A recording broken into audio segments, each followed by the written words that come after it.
What is going on, y'all? It's your boy Wisco Madman coming at you with day 8 of the Rittenhouse trial. Yeah, I'm just getting back from a little bit of vacation. Sorry, I've fallen behind a little bit here, but we're gonna get caught up and get these videos all posted out. But day 8 is really about evidence admission, submitting evidence into the record and stuff like that. It's coming down to the final days of the trial. There's no more character witnesses, really. No more. The whole picture has been painted, and now they're just making sure that any odds and ends of evidence that weren't submitted prior are submitted into the record to keep a clear story, really. So they bring John Black, I believe, Dr. John Black, to the stand and really just use him to submit some evidence. He's an audio video expert. He's got 20 plus years in the police force, and he testifies that the Zeminski shot was the first shot heard, and it was 2.75 seconds before Kyle's first shot. So the amount of time between Joshua Zeminski's shot, the whole shot up in the air thing, to when Kyle fired his first shot at Joseph Rosenbaum was 2.75 seconds. We move on, and they bring Officer Brittany Bray. She collected evidence at event number 2, and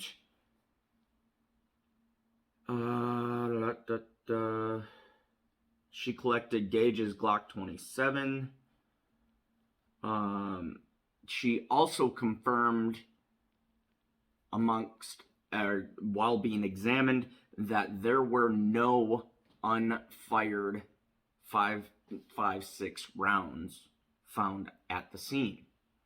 This is relevant because it's been inferred or suggested, or there's this theory trying to be presented either by Gage or by the prosecution that Kyle tried to re-rack his AR-15.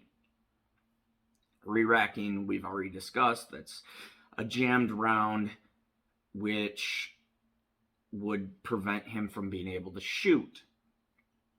Now, Gage claims that he's seen him doing something, looking down at the weapon and re-racking, or what appeared to be re-racking, he claims. Now, if you re-rack, it's been stated, and I mean this is common knowledge to any gun owners, but it's been stated that re-racking means that you eject whatever's blocking. So if that's an unshot round, that means you would eject an unshot round, an unfired 5.56 round. That's where this testimony comes in. Officer Bray testifies to the fact that there's no 5.56 rounds found on the scene. She did, however, find unfired .40 caliber pistol rounds. As to how anybody could put that together, I don't know. I believe the Glock 27 that Gage was carrying was a .40 cal, but yeah, I mean, to me, it's mostly irrelevant. But again, I'm trying to keep my opinion till the conclusion video at the end of all this. So we next bring up Drew Hernandez, who is a reporter who used his iPhone and body cam. He had a body cam that places somewhere around here on him to document the Kenosha riots. I don't have it noted, but if I remember correctly, I think he came up from Arizona. He documents riots periodically. But yeah, so he testified to Antifa being present and fighting with the Kenosha police. This fighting ranges anywhere from throwing rocks, bricks, to lit fireworks, and using riot shields. All of which he claimed to have on video. During the unrest at car source number 2, protesters were yelling at the militia saying, "You ain't the police, you ain't the police," and it was kind of that repetitive that we've talked in previous videos, that repetitive "you ain't the police" kind of thing, antagonizing them. Then Kyle comes out of the car source building and attempted to de-escalate the situation, according to Mr. Hernandez. He attempted to de-escalate the situation, and apparently he was successful in doing so. I assume that means getting them to move on, not having it become a bigger issue.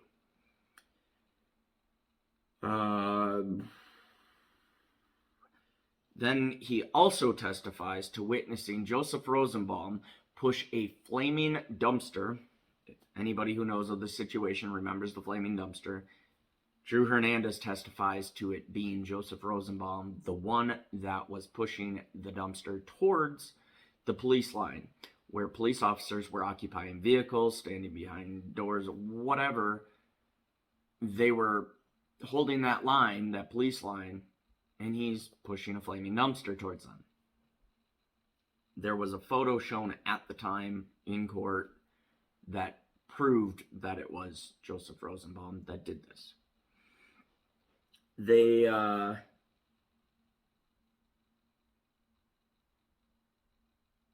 was a lot of in outside of this reporter, there was a lot of debate on video modification. The defense fights that by clearing up, zooming in, enlarging the video. I believe we're mostly referencing the drone video that was brought up in court, but the prosecution had it enhanced, or enhanced is a biased word. I'm not trying to be biased in this case, but that was the argument from the defense, is that potentially by enhancing, zooming in, doing whatever you did to the video, you modified the colors of the pixels, which modified whether or not it looks like Kyle's gun was raised up towards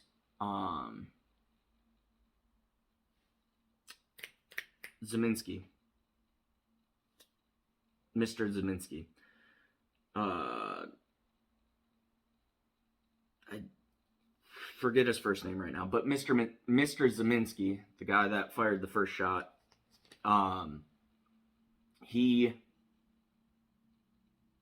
supposedly, that's what the prosecution's trying to prove, is that Kyle raised his AR-15 towards Mr. Zeminski, provoking the attack, or provoking any sort of attack prior to him having to defend himself. So there's a lot of, it's teetering on this idea of potential video modification to clear this image up. From what you can see on YouTube, from what I can see, I haven't pulled the video up or tried to pull up any of the actual raw footage, because then I might be able to tell a little bit better. But the whole idea was this video shows that he raised that weapon.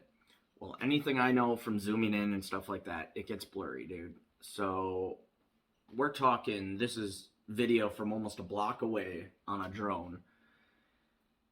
Without seeing it with my own eyes, it seems like that would be awful hard, no matter how big you make that picture, unless you have some sort of mastery equipment that can clarify it, which that's what the defense is arguing, is no matter what program you were to use, you're adding pixels, you're adding color, when you enlarge it, because enlarging a picture requires you to add pixels. To add pixels, you need to know what color to make said pixels, and they're saying the computer program would determine whether or not it looks like he's pointing the gun. So, obviously the prosecution wanted to bring that picture up because they feel that it shows him pointing the gun at Mr. Zeminski. So now in a sidebar, this means away from the jury. In case I haven't been clear in past videos, sidebar means jury has been instructed to leave, to go to the library, so they're not hearing any of the conversation between the lawyers and the judge.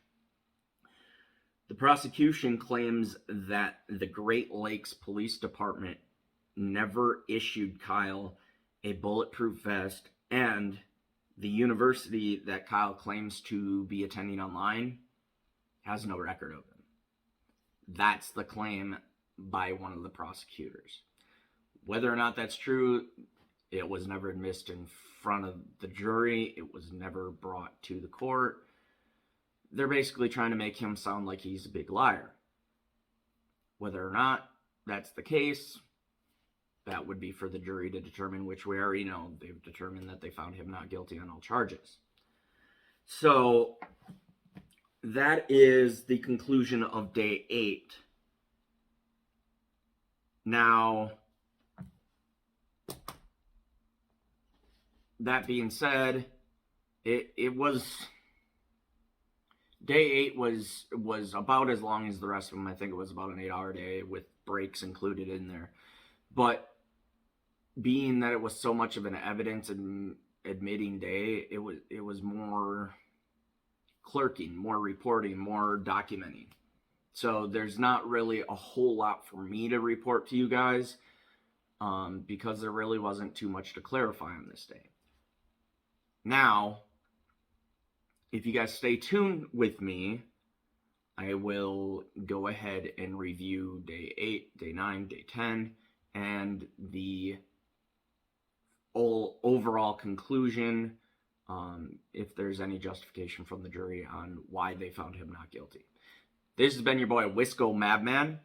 Like, comment, share, subscribe, and I'll catch y'all in the next one. Peace.